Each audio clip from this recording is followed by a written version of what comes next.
जय हिंद। देखिए आप सभी लोगों के लिए खुशखबरी आ चुका है। एसएससी ने न्यू वैकेंसी निकाला है बाबू। एसएससी का तैयारी आप लोग अगर जम के कर रहे होंगे तो आप सभी लोगों के लिए एसएससी ने बहुत ही बड़ा वैकेंसी निकाला है। आप सभी लोगों के लिए बहुत ही ज़्यादा पोस्ट भी दिया है और आप बस एक सीट के बारे में सोचिए तो आपका वो एसएससी ने जो जॉब निकाला है वो आपका हो जाएगा। कैसे?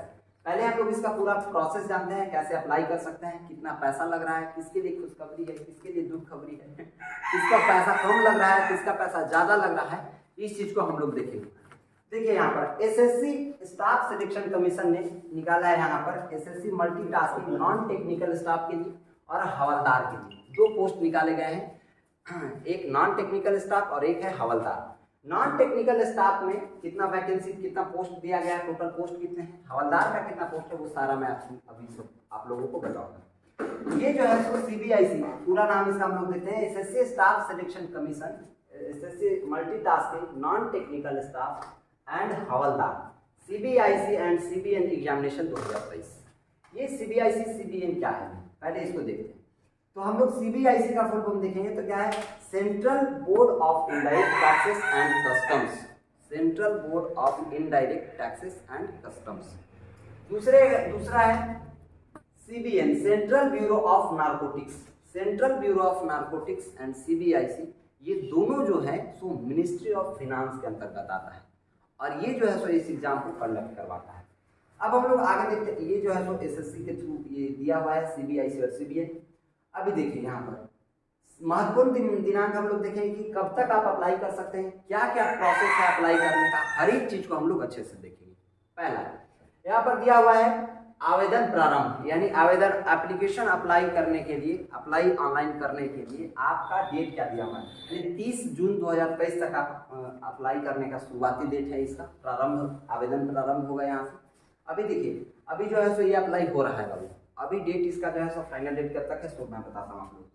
ये ऑनलाइन आवेदन करने की अंतिम तिथि, यानी आप last date of application online application करने का अंतिम तिथि जो है सो 21/7/2023 तक दिया हुआ है।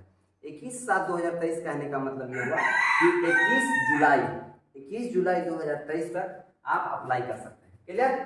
यहाँ पर शुल्क ऑनलाइन करने की अंतिम तिथि, यानी शुल्क ऑनलाइन करने की अंतिम तिथि कहने का मतलब ये हुआ कि आपको पेमेंट करना होगा। उस पेमेंट का डेट दिया हुआ है, लास्ट डेट यह है 22/7/2023, यानी कि 22 जुलाई 2023 तक आप पेमेंट कर सकते हैं, वो भी रात के 11 बजे तक। आप ये भी अंतिम तिथि, यहाँ भी ऑनलाइन आवेदन करने की अंतिम तिथि रात के 11:59 तक ही है, यानी ये 12 बजे तक, ये भी 12 बजे तक, ये 11:59 तक। क्लियर? काम उनका बोल रहा है जी। देखो इधर आगे फिर देखते हैं करेक्शन डेट, यानी सुधार तिथि। सुधार तिथि जो दिया गया है, ये सभी सुधार तिथि है। यहाँ पर सुधार तिथि जो दिया गया है ये 26 जुलाई से लेकर के 28 जुलाई तक आप सुधार कर सकते हैं। क्लियर? समझ में आ गया?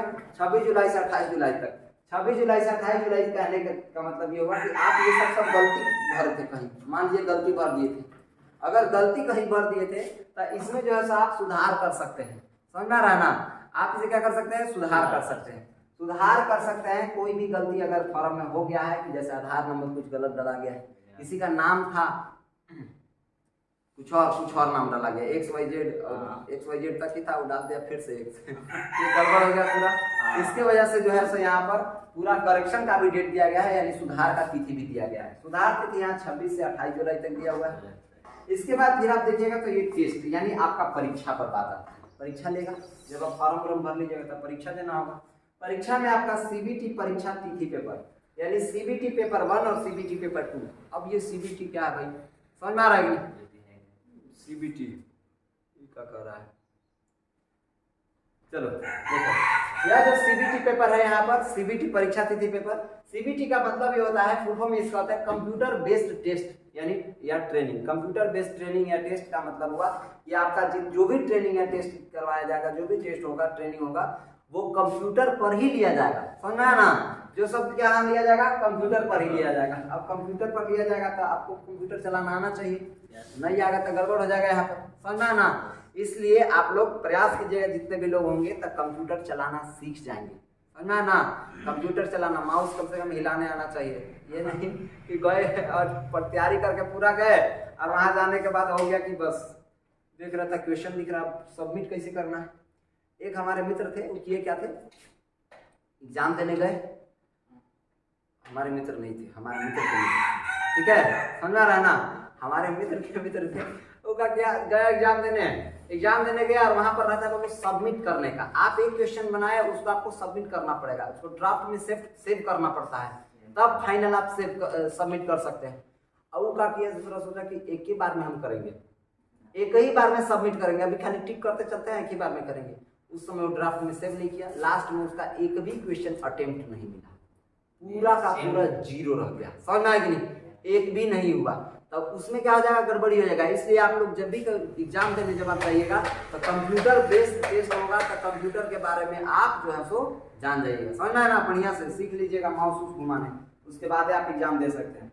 पेपर नंबर 2 परीक्षा, जो पेपर नंबर 2 परीक्षा तिथि है उसका डेट एज पर शेड्यूल। पेपर नंबर 1 का जो है सो उम्मीद है कि सितंबर 2023 तक निकालेगा, समझ में आएगी नहीं, सितंबर तक निकालेगा। और उसके बाद जो है यह सितंबर के बाद जो है सो अगला एग्जाम जो है सो आपको ये पेपर नंबर 2 का दूसरा फिर बाद में निकालेगा। अभी इसका पूरा निकाला नहीं है डिटेल्स, जब नोटिफिकेशन आएगा तो आप सभी लोगों को बता दिया जाएगा। अभी आप लोग जम के खाली तैयारी कीजिए, ठीक है। मुर्गा कहाँ बोल रहा है जी, अगल बगल घूमते चल रहा है मुर्गा, सब कुछ यहाँ पे मुर्गा से कम नहीं है, सब मुर्गे है यहाँ। चलो आगे बढ़ते हैं, आगे हम लोग देखते हैं बाबू एज लिमिट। एज लिमिट क्या है यहाँ का, एज लिमिट जो है, एज लिमिट में यहाँ पर एक नोट है, ये इसको ध्यान रखिएगा। कोई भी किसी को अप्लाई करना है इस फॉर्म को, तो आपका एज लिमिट 1/8/2023 तक पूरना चाहिए 18 साल, समझ में आ रहा है कि नहीं। चलिए कितना पूरना चाहिए, 1/8/2023 तक 18 साल आपका होना चाहिए, ठीक है। बैठ जाइए उधर, कोई दिक्कत नहीं है, इधर भी है ना, इधर बैठ जाइए। चलिए बैठ गए। अभी हम लोग देखते हैं यहाँ पर, अभी हम लोग देखेंगे यहाँ पर आयु सीमा, यानी कि आयु का एक सीमा निर्धारण किया गया है। 1/8/2023 तक ही आपका जो है सो आप एग्जाम के लिए है एलिजिबल रहिएगा। 18 साल का न्यूनतम आयु, अगर 18 साल का 8वां महीना तक पूरा जा रहा है तभी आप अप्लाई कर सकते हैं, नहीं तो नहीं कर सकते हैं। कोई दिक्कत नहीं ना। चलिए जब कोई दिक्कत नहीं है तो आगे बढ़ते हैं, आगे बढ़ते हैं। क्या कर रहा है, और 1 महीना बचल है, तो 1 महीना बचा हुआ। अभी देखो बाबू, इसका लास्ट डेट कब तक है, यहाँ 22 तक है, समझना, सॉरी 21 तक ही है। 1 महीना बचा हुआ था, तू अगले वाला में आना है ना, टेंशन नहीं लेना है, तू अगले वाला में आएगा। अभी हम लोग यहाँ देख लेते हैं, आप लोग देखिए। और अभी वैकेंसी और निकला हुआ है ना, अभी JSSC का निकला हुआ है। यस सर, उसका क्लास तो वहाँ चल ही रहा है कि नहीं, उसका क्लास चल रहा है वहाँ पर रामसागर में, वहाँ पे तो चल ही रहा है, वहाँ एक और ट्यूशन चल रहा है वहाँ पे। तो चलिए जो भी होगा वहाँ ज्वाइन कर लेगा, सबको बता दीजिएगा जो भी ज्वाइन करना चाहेंगे और लोग। यस सर, आगे बढ़ते हैं। ऑनलाइन भी आप सभी लोगों का आ जाएगा, जैसे अभी तक वैकेंसी वाला ही बता दे रहे हैं, कुछ न्यू आया हुआ है ना, तो जब आ जाएगा ना ऑनलाइन, तो ऑनलाइन वाला में भी आप लोगों को बता दिया जाएगा, ऐप पर आ जाएगा वो क्लास, समझ में आ रहा है कि नहीं, ऐप पर हो जाएगा, तो सब अपने रजिस्ट्रेशन करवा सकते हैं वहाँ। आगे बढ़ते हैं, एज लिमिट को देखते हैं। एज लिमिट में न्यूनतम आयु जो है तो आपका 18 वर्ष होना चाहिए। कितना होना चाहिए, 18 वर्ष, यानी 18 साल, 18 ईयर्स हुआ है तब आप अप्लाई कर सकते हैं, नहीं तो घरे थोड़ा मेहनत से तैयारी कर लीजिए पहले, उसके बाद फिर आप जम के निकालिएगा नौकरी। अधिकतम आयु सीमा जो है आपका 25 से 27 तक हो सकता है। 25 से 27 तक पोस्ट वाइज हो सकता है, यानी पदानुसार हो सकता है, जिस पद पे आपको जाना है। जैसे अभी पद यहाँ पर 2 ही है, यहाँ पर मल्टीटास्किंग नॉन टेक्निकल स्टाफ वाला है, और नॉन टेक्निकल के स्टाफ के साथ एक और कौन सा है, हवलदार। कौन है, हवलदार। चलिए ये हवलदार मिल गया। हवलदार का पोस्ट बहुत कम है, अभी हवलदार में रनिंग ये चलना है, वॉकिंग करना है वहां पर, आप लोग अभी बताएंगे उसका वॉकिंग क्या करना है। मल्टीटास्किंग में यहाँ पर नॉन टेक्निकल है, नॉन टेक्निकल का जो है सो यहाँ पर दिया हुआ है पोस्ट वाइज, पोस्ट जो है सो यहाँ पर 1198 पोस्ट है। कितना, 1198। ये कोई भी लड़का अप्लाई कर सकता है जो 10th पास पढ़ा हुआ है, समझ रहा है ना, जो 10th पढ़ा हुआ है वो कोई भी लड़का अप्लाई कर सकता है, कोई दिक्कत नहीं ना, कोई भी अप्लाई कर सकता है जो 10th पढ़ा हुआ है वो, लेकिन उसको जो है सो इंडिया का ही होना चाहिए। कोई भी इंडिया के रिकॉग्नाइज कोई भी एनी बोर्ड से वो अप्लाई कर सकता है, अगर पढ़ा हुआ रहेगा, पास किया हुआ रहेगा 10th। इंटरनेशनल लेवल से होता है ना सर, ये सेंट्रल लेवल से ना होता है। हाँ, एसएससी स्टाफ सिलेक्शन कमीशन बना रहा है नहीं। चलिए क्या है, सेंट्रल लेवल का है, सीबीआईसी और सीबीएन बना रहा है नहीं, CBN central bureau of narcotics. Clear, आगे बढ़ते हैं, अभी तो बताएं, चलिए आगे देखते हैं। आगे देखते हैं यहाँ पर हवलदार, हवलदार का पोस्ट जो है उसको 360 दिया हुआ है, 360 समझ में आ रहा है कि नहीं। हवलदार ये सब, ये और ये दोनों बहुत ही आसान है बाबू, इसका सिलेबस भी हम आप लोगों को ग्रुप में डाल देंगे जो है ना, और उसको जो है सो यहीं पर भी वीडियो में भी डिस्क्रिप्शन में डाला जाएगा, आप लोग वहाँ भी देख लीजिएगा। 10th का इसमें भी, हवलदार में भी 10th पास होना चाहिए, बस इतना ही है, 10th पास होना चाहिए, 18 साल उम्र होना चाहिए। अब फी आवेदन शुल्क के बारे में थोड़ा सा बात कर लेते हैं। आवेदन शुल्क में देखिएगा तो यहाँ जनरल, ओबीसी, ईडब्ल्यूएस, ईडब्ल्यूएस का फुल फॉर्म होता है इकोनॉमिकली वीकर सेक्शन, समझ है कि नहीं, इकोनॉमिकली वीकर सेक्शन। तो ई जनरल, ओबीसी और ईडब्ल्यूएस इन सभी के मेल कैंडिडेट हो या फिर फीमेल नहीं, मेल या फिर नहीं मेल, जितने भी मेल कैंडिडेट हैं इन सभी का 100 रुपया लगेगा। कितना रुपया? 100 रुपया, 100 रुपीज में आप अप्लाई कर सकते हैं आराम से। और यहाँ पर ऑल कैटेगरी फीमेल, यानी जितने भी महिला कैटेगरी हैं इन सभी का 0 रुपया लग रहा है, 1 भी रुपया नहीं। फी को ही एग्जाम्प्ट कर दिया गया है, एग्जाम्प्टेड है, एग्जाम्प्टेड समझना है कि नहीं, एग्जाम्प्टेड यानी हटा दिया गया है, 1 भी रुपया नहीं लग रहा है। कितना अच्छा है, लड़की लोग के लिए एकदम सब निकालना है, एकदम जम के समझना ना, खूब जम के तैयारी करना है, एकदम निकाल लेना है इसको कंप्लीट। चलिए इसके बाद परीक्षा शुल्क भुगतान debit card, credit card, net banking mode के माध्यम से कर सकते हैं आप। ऑनलाइन पेमेंट किसी भी तरीके से, नेट बैंकिंग हो गया, क्रेडिट कार्ड हो गया, डेबिट कार्ड हो गया, इसे किसी से भी आप भुगतान कर सकते हैं, कोई दिक्कत, कहीं से भी पेमेंट कर सकते हैं। नेट बैंकिंग में आप देखिएगा तो ये फोन पे, गूगल पे, पेटीएम, एयरटेल पेमेंट्स बैंक, कई बैंक खुल गए हैं इस तरह से, प्राइवेट लिमिटेड कंपनी, तब उससे आप पेमेंट कर सकते हैं, कोई दिक्कत। चलिए कोई दिक्कत नहीं है। तो देखिए अब हम लोग जो है तो देख लेते हैं कि एसएससी के वैकेंसी को में क्या क्या हमने देखा था कि मल्टीटास्किंग वाला, जो नॉन टेक्निकल वाला था सो, और हवलदार वाला, ठीक है। अभी हम लोग ये चीज समझ लेते हैं। देखो यहाँ पर अभी हम लोग देखेंगे तो हम ये मल्टीटास्किंग जो दिया हुआ है बाबू, जो नॉन टेक्निकल वाला जॉब है मल्टीटास्किंग, एसएससी जो मल्टीटास्किंग चला है, इसमें यहाँ पर मल्टीटास्किंग अगर स्टाफ बनना है तो इसका कितना वैकेंसी पोस्ट दिया गया है, टोटल पोस्ट है 1198 लगभग, अप्रोक्सीमेटली इतना ही है, 1198 इतना ही दिया हुआ है। ये जो है इसमें सिर्फ आपको ऑनली एग्जाम देना है, सिर्फ एग्जाम, बस आप एग्जाम दीजिए, एग्जाम देने के बाद आपका सिलेक्शन हो गया तो फिर आप निकल जाइएगा। लेकिन हवलदार में बस छोटा सा माइनर कंडीशन लगा करके रखा है, जो कि आपके लिए भी बेहतरीन है, बेहतरीन ही है। क्या दिक्कत है, समझ रहा है ना, कोई दिक्कत नहीं है। चलिए तब आगे बढ़ते हैं, आगे बढ़ते हैं। देखो यहाँ पर आगे बढ़ते हैं हवलदार में। हवलदार में कितने टोटल पोस्ट है, 360 है। इस 360 जो पोस्ट दिया गया बाबू, इसमें भी यहाँ पर जैसे इसमें भी 10th पास होना था, इसमें भी 10th पास होना है, 10th पास होना है। कोई भी एनी रिकॉग्नाइज्ड बोर्ड से आप 10th पास हैं तो आपका सिलेक्शन होगा, आप आराम से फॉर्म भर सकते हैं। यहाँ पर वॉकिंग दिया हुआ है, वॉकिंग यानी कि चलना है, इसमें दौड़ना नहीं है, आराम से बस चलना है। अब वो भी टाइमिंग दिया हुआ है, बहुत ही बेहतरीन टाइम, इतना में आराम से आप कंप्लीट कर लीजिएगा। तो देखिए यहाँ पर क्या वॉकिंग वाला दिया हुआ है, आप क्लास 10 पास हो गए, क्लास 10 के पास होने के बाद जो है सो कोई भी बोर्ड से आप पास है 10th तो आप इसी फॉर्म को भर सकते हैं। यहाँ पर जो है सो इतना माइनर कंडीशन लगाया हुआ है, दौड़ना उड़ना कुछ भी नहीं है, माइनर में सिर्फ वॉकिंग दे दिया गया है। वॉकिंग में आप देखिएगा तो यहाँ पर देखो वॉकिंग मेल के लिए यानी पुरुष के लिए 1600 मीटर दिया हुआ है, 1600 मीटर दिया हुआ है। यह दौड़ सॉरी चल करके जाना है, बस 1600 मीटर चलना है। कितना मिनट में, 15 मिनट, बस 15 मिनट में आप चल के 1600 मीटर दूरी आराम से तय कर सकते हैं, आराम से कर सकते हैं। क्यों नहीं कर सकते, जब सूर्य कर सकता है। सूर्य को लगभग, यह जो सूर्य है बाबू हमारा जो तारा है सूर्य, यह जो सूर्य है इसका दूरी पृथ्वी से लगभग 14.96 करोड़ किलोमीटर दूरी है, लगभग अप्रोक्सीमेटली हम लोग मान सकते हैं, कह सकते हैं कि 15 करोड़ किलोमीटर दूर है। 15 करोड़ किलोमीटर दूर यह दूरी 8 मिनट 15 सेकेंड में लगभग तय कर लेता है, 8 मिनट 15 से 20 सेकेंड में तय कर लेता है। सोच के देखिए, जब 15 करोड़ किलोमीटर दूरी तय कर सकता है 8 मिनट में, तो आप क्या 15 मिनट में 1600 मीटर नहीं चल सकते हैं? कितना रफ्तार से आ रहा होगा, सोच के देखो। आपको भी अपना रफ्तार एकदम बढ़िया करके रखना है ना। चलिए आगे बढ़ते हैं। फीमेल के लिए वही कंडीशन लगाया, थोड़ा सा बस फीमेल को थोड़ा सा छूट दिया है कि 1 किलोमीटर आपको चल के जाना होगा 20 मिनट में। कितना में? 20 मिनट में। बस 20 मिनट में आप जो है तो चल के जा सकते हैं। उधर कहाँ से बोलने लगा, अगल बगल में बार बार बोल रहा है, तो यहाँ वाला कम बोल रहा है तो बाहर वाला बोलेगा, समझ आ रहा है नहीं?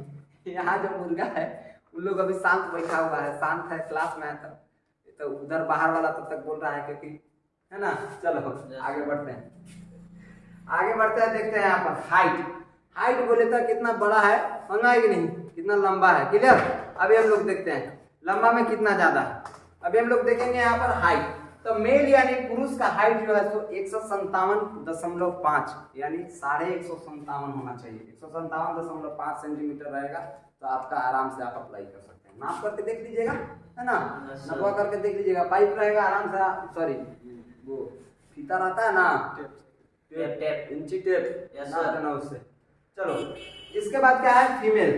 यह जो फीमेल है, इन सभी फीमेल का जो है तो दिया हुआ है हाइट होना चाहिए 152 सेंटीमीटर। 152 सेंटीमीटर रहेगा, आराम से अप्लाई कर सकते हैं। उसके बाद यहाँ पर वेट, फीमेल का वेट एप्लीकेबल है। लड़का तो सब दूसरे भैंस होके करता है, समझ आएगा नहीं, उन लोग को कोई मतलब नहीं। उन लोग कैसे भी रहेगा तो कम होकर के, कम से भी कम उन लोग 50 से ऊपर ही रहता है। 50, 55, 60 रहबे करेगा। इतना 10th तक में हो जाता है उतना ही। एक देखे थे क्लास में आया था, वैसे चल ना पा रहा था, लो तो गिर जाएगा तो क्लास का हॉप गिरा देगा, तो पूरे छत बिल्डिंग ढा देगा यहाँ पे। चलिए, तो इतना वजन था, क्लास में आता था। ये वेट यहाँ पर देखिएगा तो वेट इन लोगों को 48 के जी। स्लिम रहना ज्यादा पसंद करती है, समझ में आएगी नहीं? पूरा एकदम फाउंडेशन लगा के चुड़ैल से परी तक का सफर को फाउंडेशन कहा जाता है। क्लियर? समझ में आएगी नहीं? क्लियर? तब वो लोग क्या स्लिम रहना, 2 रोटी खाना है बस भाई, 2 रोटी खा के हाथ सब पतला उतला करके पूरा एकदम फिट फाट रहेंगे, स्लिम रहेंगे।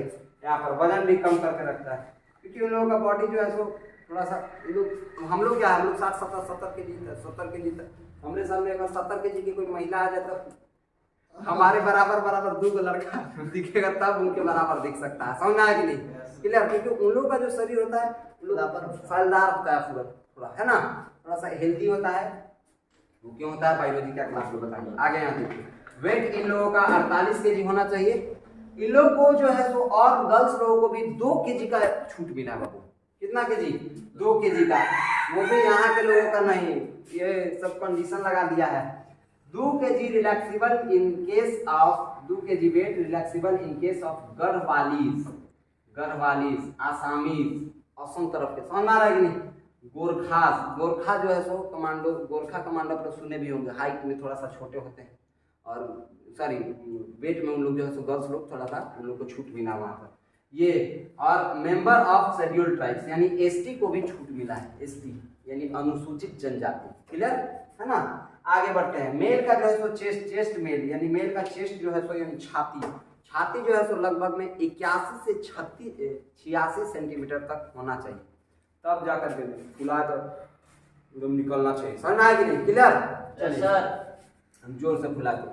ये जो है सो आपका क्राइटेरिया कुछ था कि आपको हवलदार में जाना है, तो क्या क्या आपके पास इस तरह का आपके पास अगर है सारा चीज जितना आप कर सकते हैं तो आप एप्लीकेबल हैं इस फॉर्म को अप्लाई करने के लिए, अन्यथा नहीं। उसके बाद नेशनलिटी देख लेते हैं। Nationality, citizenship. नेशनलिटी अगर वह इंडिया का है तो वह इस फॉर्म को अप्लाई कर सकता है। कोई भी व्यक्ति अगर वह इंडिया का है तो अप्लाई कर सकता है, इंडिया के किसी भी कोने से। अगर वह एक नेपाल का भी व्यक्ति है तो वो भी अप्लाई कर सकता है।